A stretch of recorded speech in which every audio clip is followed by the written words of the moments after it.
શું તમારે કંઈક મોટું મેળવવું છે? શું અત્યારે તમારી પાસે જે છે એનાથી ખુશ નથી? તો ફક્ત આ ટ્રાય કરી જુઓ. કેમ કે આપણી એક આદત હોય છે ને કે આપણે છે ને હંમેશા આપણી પાસે જે છે ને એની કદર નથી કરતા.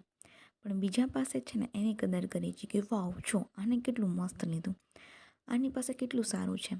પણ તમને ખબર છે કાંઈ પણ નાની હોય કે મોટી વસ્તુને તમારે મેળવવી હોય તો એને એક નિયમ છે કે જ્યારે તમારી પાસે જે કંઈ પણ છે એની તમે કદર કરો છો ત્યારે જ તમને નવી વસ્તુ મળે છે. જ્યારે કે નાનું ઘર છે એની કદર કરશો, એને પ્રેમ કરશો તો જ મોટું ઘર મળશે. નાની નોકરી છે એની કદર કરશો તો જ મોટી નોકરી મળશે.